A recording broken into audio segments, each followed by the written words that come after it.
Good morning, Brookfield Zoo fans, and welcome to this episode of Bringing the Zoo to You.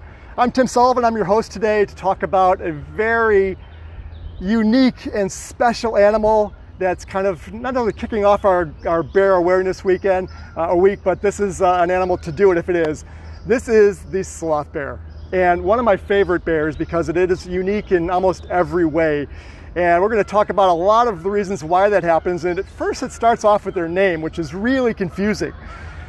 It's not a sloth, although it's named a sloth. And the reason behind it is a really cool story I'd like to tell you about, because it gives me a chance to talk about the unique adaptations of this particular bear and what makes it different from other bears. Now, the sloth bear, they started studying it or researching it back in the late 1700s. And there was a European zoologist that was really intrigued by this bear, and he noticed that it had these really long and thick claws, and that it was missing some teeth, which is very weird, and that he thought that this was actually a member of the sloth family, and he decided to call it a bear sloth, and because of those features. And he actually saw this animal hanging upside down in a tree, which gave more evidence that he thought it was a sloth. But as we found out later on, as we did more research on this, it's just a very uniquely adapted animal to the environment they're in. Sloth bears actually are a member of the bear family, and that they are one of the only bears that eats insects as a major part of their diet. And so that makes them really special. And so that was one of the reasons that they have those large claws of theirs, is that during non-fruit bearing years or seasons within their environment in South Asia, in the subcontinent, they will eat nothing but termites and ants. And so, as you know, things like termite mounds are made of almost like concrete-like material. And so to get into those mounds, they have those very powerful claws that they dig to reach into there. And so that's their main access to their food. But then there's that thing about their teeth. Why are they missing those two upper teeth on their mouth? Well, it makes a lot of sense when you realize the way that this animal gets those termites and ants is it sucks them up with a big, powerful vacuum that they create this suction, and the ants and termites get sucked in. And if you had teeth in the way, that would block it. So they just get sucked in to their nice sticky tongue. And it's really important because a bear that big, these guys can get between 180 and 300 pounds. You need to eat a lot of ants, and they believe that an average size sloth bear will eat almost 250,000 ants or termites a day. A day? A day to have the calories they need. So, like all bears, though, they're pretty much adapting to their environment. So during monsoon season, or when the fruit is available on the trees and flowers, they'll of course prefer those really sweet treats and have no problem going after those fruit. But again, when the fruit is gone, they will definitely look for those insects, which are their main part of their diet.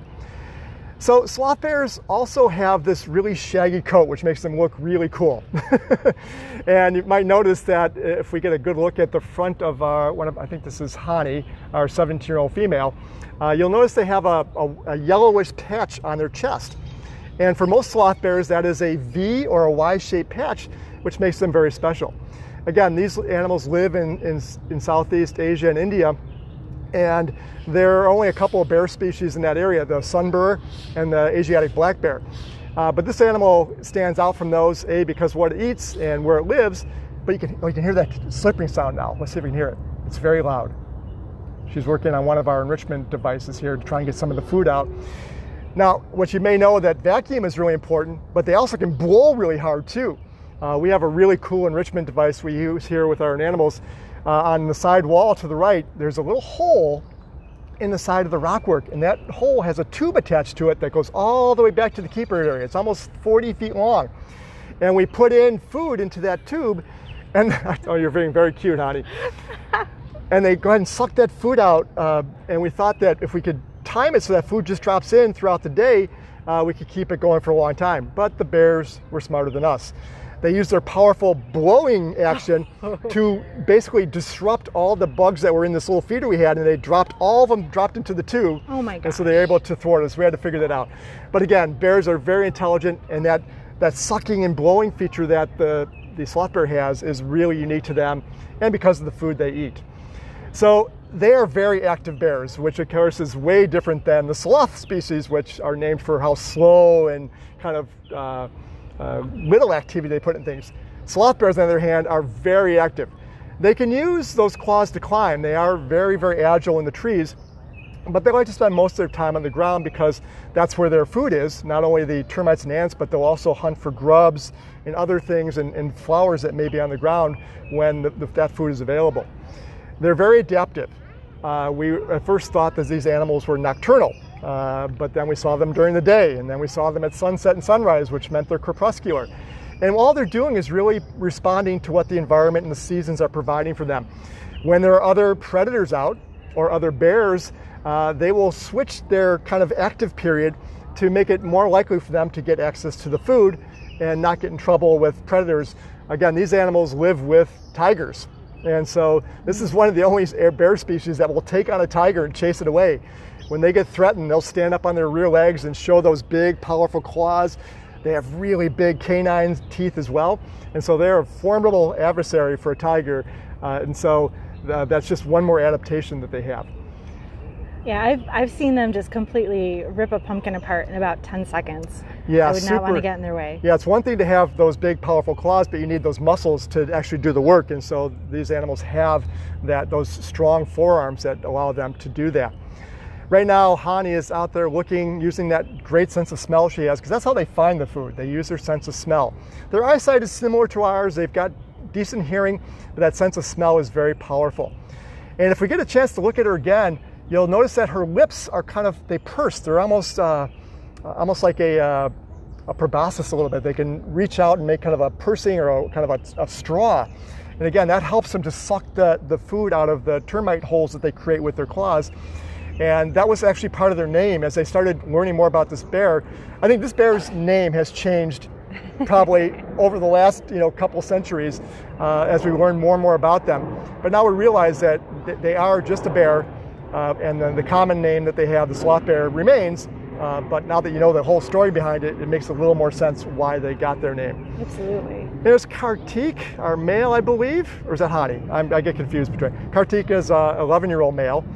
They are a breeding pair. They had a couple of cubs back in 2013, and so they're great mom and dad, but mostly solitary in the wild.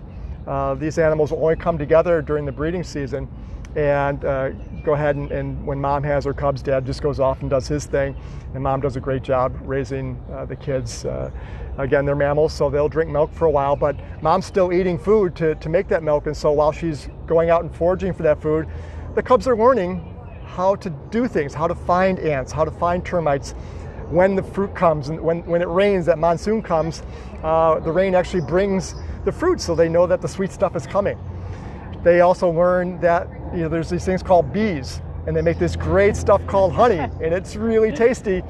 But they have to learn how to get that honey because it comes with a cost. And so mom will usually knock that honeycomb out of the tree, run away, wait for the bees to disappear, and go back and take care of it, take care of the honey, as they do quite a job at eating as much as they can. They actually eat the comb too. Look at that hair. We talked about how kind of disheveled they look. But they live in a really temperate and warmer climate, so you'd think that would be a deficit that would keep them warm, but it actually helps cool them off a little bit. And protects them from those biting and stinging insects, but also during the monsoon season it can get cool out, so it allows them to stay warm and be protected from those heavy rains that can last 2 to 3 months. So as I've mentioned early on, this is a very unique bear, but I bet you might have some questions that I might be able to answer for you, and I'm happy to do so now. Yes. How big do they get? How big do they get? Well, this bear, if they stand up, they're about 6 feet long. And again, the females are typically a little bit smaller than males, running around 150 to maybe 200 pounds. The males can get much larger, over 200 pounds, and actually closer to the low 300s. And so they're really big bears. And that's, again, how amazing it is that they can build that bulk on mostly 90% insects for most of the year. But they are the smallest bear that we have at Brookfield Zoo. They are, right. The other two species we have are the polar bear and the brown bear, which are over at Great Bear Wilderness. So these animals are, again, from the continent of Asia, and so there are only 3 species there. And that was another weird thing about their name, is because sloths only live in Central America and South America. But back then the zoologists were just trying to learn about all these cool creatures that they were finding as they explored more deeper into different parts of the world. Are they fed on a schedule or randomly? Both. So they do get a diet. They get a couple meals a day. We typically want them to go out and forage for that food. And that's what you see them doing now. The animal care staff came out here earlier on and hid food around their environment, so they have to go out there and use all their great senses and their great tools to get that food. The enrichment helps challenge them to use all those adaptations, the skills that they have to not only find the food, but to actually extract it and get it into their bodies.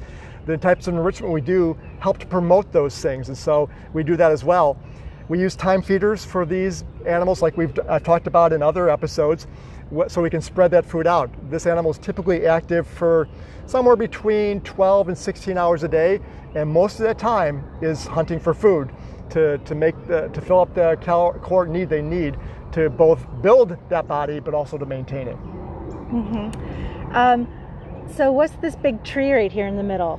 The big tree, well, that's a wobble tree, and it's another cool enrichment we have. Again, this is a very powerful, intelligent animal. So what we found out is we can create these challenging devices that help them, again, use those tools, the skills that they have, to find and retrieve food. So up on the top of that tree is a puzzle, and the keepers will load all sorts of food up there. And it's not in a solid base, it's in a base, so it actually, if you move it, it wobbles back and forth.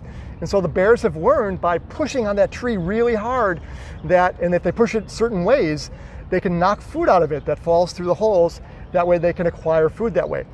It's awesome for lots of reasons. It builds up their physical abilities. They have to work really hard to do it.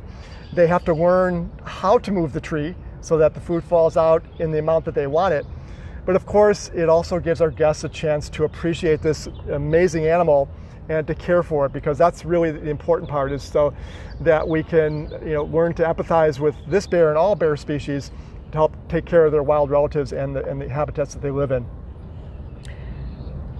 What is that big hunk of fur on their backs for? Well, it could be for lots of different reasons, but of course, a lot of animals have lots of fur on their backs to protect them from either the other predators or the animals that they're there, but it may have other kind of utility to the animal based on the years of evolution. And are they endangered? They are vulnerable. Okay. So this animal used to be all throughout Southeast Asia. Some areas like Bhutan, they haven't seen the many bears in the recent times. So they've been extirpated from some areas, and that really is the plight of a lot of animals, is that the human species keeps kind of reaching out and taking more land and taking away their habitat. Unfortunately, this animal is also hunted for its parts, which in traditional medicine in the past was thought to be helpful, when in fact it's not.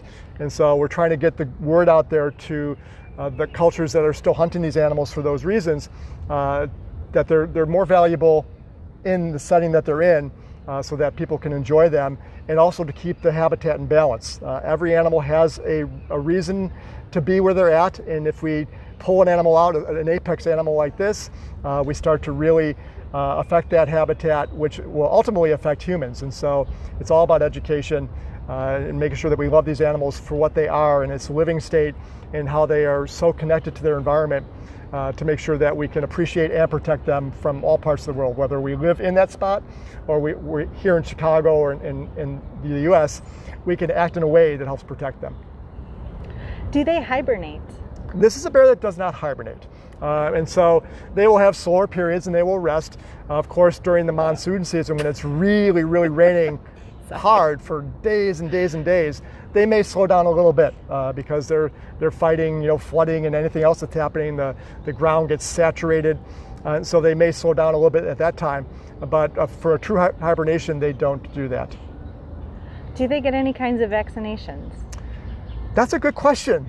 Maybe we can answer that in the comment section after the show. We can talk to the vets about that. Yeah. But this particular species gets great medical care, as all of our animals do. And they're heavily trained as well. We use good positive reinforcement training to do husbandry behaviors, to look inside their mouths and their teeth, to get biological samples, and with a lot of our animals we can actually give voluntary injections if they need vaccines. And so we're actually talking about that for the COVID situation that we have. There is a vaccine for animals now that we're getting, and a lot of our animals will get that vaccination voluntarily because they will provide a body part to get that shot and get a nice treat in return. All right, guys, well, I hope you appreciate this animal and think it is as unique as I do, because it is. It's a very special bear for all those reasons we mentioned. Thank you so much for joining us today. We always love having you. The zoo is opening up. Things are getting great in the state, and we look forward to seeing you back here very soon. Have a great day.